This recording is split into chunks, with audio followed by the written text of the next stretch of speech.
नैना, ओ नैना, तुम भी ना कभी कभी मेरी बात ही नहीं सुनती हो। मैं तुम्हें कब से आवाज लगा रहा हूँ, जरा मेरी कुल्हाड़ी ला कर दो। मुझे बांस काटने जंगल जाना है।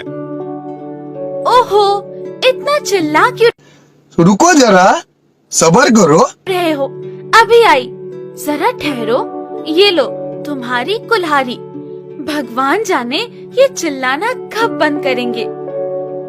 ठीक है, मैं जंगल जा रहा हूँ। ये जो बांस बची है उसे तुम अच्छे से रख दो, और जब मैं बांस काट कर लाऊंगा तो एक साथ मिलाकर बाजार में बेच दूंगा।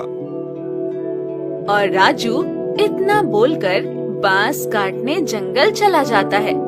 जंगल जाकर राजू ढेर सारा बांस काटकर इकट्ठा कर लेता है। उफ, चलो, बाजार में बेचने के लिए इतना बांस तो काफी है, और घर पर भी मैंने थोड़ी सी बांस रखी हुई है, उसे मिलाकर मैं बाजार में बेच दूंगा।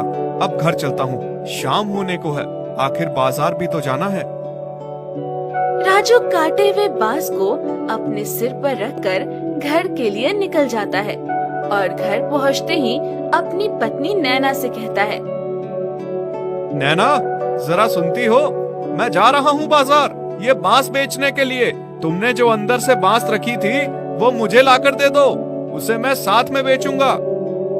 हाँ जी, ये लो, और एक भी बांस नहीं बचनी चाहिए। सारे के सारे बेच कर ही आना। राजू बाजार चला जाता है, जहाँ राजू अपने सारे कटे हुए बांसों को बेचकर घर लौट जाता है, और अपनी पत्नी नैना से कहता है, नैना, जरा जल्दी खाना लगा दो, मैं सुबह से काम करते करते थक गया हूँ। हाँ जी, अभी लगाती हूँ, आप हाथ मुंह धो लो। इसी तरह राजू हर दिन बांस काटकर बाजार में बेचा करता था। एक दिन उसकी पत्नी ने राजू से कहा, अजी सुनते हो, आज मैं भी आपके साथ बांस काटने के लिए जंगल जाऊंगी, ऐसे आपकी मदद भी हो जाएगी। ठीक है भाग्यवान, तुम तो अपनी ही मनमानी करती हो। चलो अब, देर हो रही है। और फिर दोनों मिलकर जंगल चले जाते हैं, जहाँ राजू बांस काटकर नैना को देता, और नैना उस बांस को इकट्ठा करती है। बांस काटते हुए नैना और राजू को घर आने में देर हो जाती है। बहुत सारे बांस काट लिया हूँ, अब घर चलता हूँ। हाँ, तुम बिल्कुल सही कह रहे हो, अब हमें चलना चाहिए। राजू और नैना अपने कटे बांसों को सिर पर उठाकर घर लौट रहे होते हैं। वैसे ही राजू को रास्ते में भूख लग जाती है, और राजू नैना से कहता है, ओहो नैना, मुझे तो बहुत जोरों की भूख लगी है। ओहो, आज तो मैं भी घर पर नहीं थी, आज तो मैंने खाना ही नहीं बनाया। कोई बात नहीं, मैं गांव में ढाबे में खा लूंगा। फिर राजू और नैना दोनों गांव के ढाबे में जाकर खाना खाते हैं, जहां नैना को वो ढाबा देखकर एक तरकीब सूझती है, और अपने पति से कहती है, अजी सुनते हो, मेरे पास एक तरकीब है। क्यों ना हम दोनों मिलकर कुछ ऐसा ही ढाबा खोल दें जो बांस की बनी हो। हम दोनों मिलकर एक बांस का ढाबा बनाएंगे, और उस ढाबे में मैं स्वादिष्ट खाना बनाकर बेचूंगी। तुम्हें तो पता ही है कि मैं बहुत ही अच्छा खाना बनाना जानती हूँ। हाँ, तुम बिल्कुल सही कह रही हो। इस ढाबे के पास एक जगह है, हम दोनों मिलकर उस जगह में एक बांस का ढाबा खोलेंगे। नैना की बात सुनकर राजू अगले दिन अपनी कटी हुई बांस से एक नया ढाबा खोल लेता है। फिर उसकी पत्नी उस ढाबे में स्वादिष्ट खाना बनाना शुरू करती है।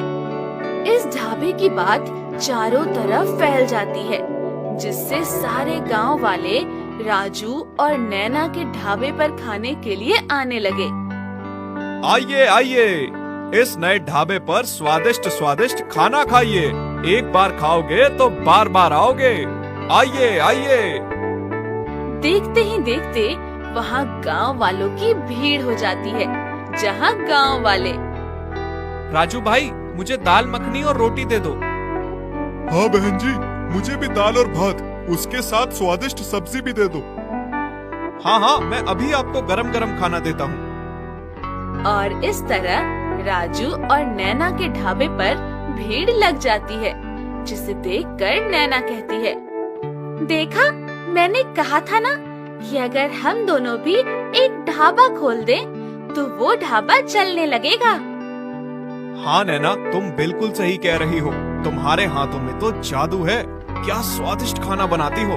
तुम्हारे हाथों का खाना खाने के लिए तो सारे गांव के लोग हमारे ही ढाबे पर आ रहे हैं। राजू और नैना स्वादिष्ट खाना बनाकर सारे गांव वालों को उस ढाबे पर खिलाते हैं, जिसे देखकर बगल के ढाबे वाले मालिक, जिसका नाम राम बहादुर था, वो राजू और नैना के ढाबे पर भीड़ देखकर जलने लगा था। अरे ये क्या, जब से ये राजू ने ढाबा खोला है तब से मेरे ढाबे पर एक दो ग्राहक ही आ रहे हैं। सारे के सारे ग्राहक तो उस राजू के ढाबे पर जा रहे हैं। इसको तो मैं सबक सिखा कर रहूंगा। मैं अभी अपने आदमियों को बोलकर इसके ढाबे का सत्यानाश करवाता हूँ। हाँ, तुम सबसे मुझे काम है। मैं जैसा जैसा कहता हूँ तुम सब बिल्कुल वैसा ही करना। रात होते ही ये राजू के ढाबे को जलाकर राख कर देना। तब इसे पता चलेगा मेरे बगल में ढाबा खोलने का नतीजा क्या होता है। ठीक है मालिक, आप जैसा कहते हैं हम वैसा ही करेंगे।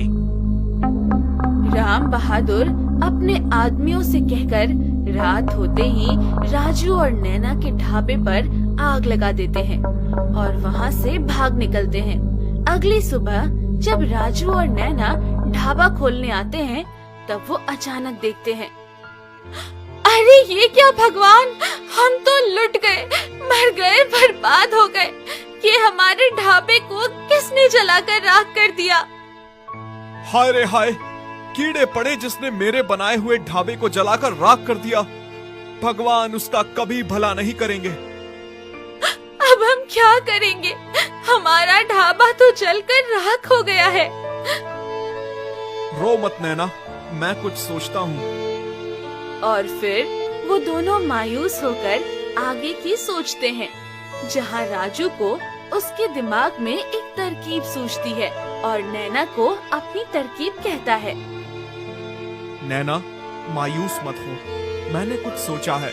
हम दोनों मिलकर फिर से एक नया ढाबा खोलेंगे। मैं कल ही जाकर ढेर सारे बांस काट कर लाऊंगा और फिर से पहले जैसा ढाबा बनाऊंगा। तुम उदास मत हो, इसके लिए भी मैंने कुछ सोचा है। जब ढाबा बन जाएगा तो क्यों ना एक रात तुम आकर ढाबे पर पहरा देना, अगली रात मैं आकर पहरा दूंगा, जिससे हमारे ढाबे को कोई नुकसान न पहुंचा सके। और इस तरह राजू अपनी पत्नी को पहरा देने के लिए कहता है और अगली सुबह राजू ढेर सारे बांस काटकर फिर से दोबारा मेहनत करके एक बांस का ढाबा बना लेते हैं और फिर पहले जैसे ही नैना उस ढाबे पर अपने हाथ से बने स्वादिष्ट खाना बनाना शुरू करती है। आइए आइए, हमारे ढाबे का स्वादिष्ट खाना खाइए। हाँ, आइए आइए, भाई बहनों, एक बार खाओगे तो जिंदगी भर याद रखोगे।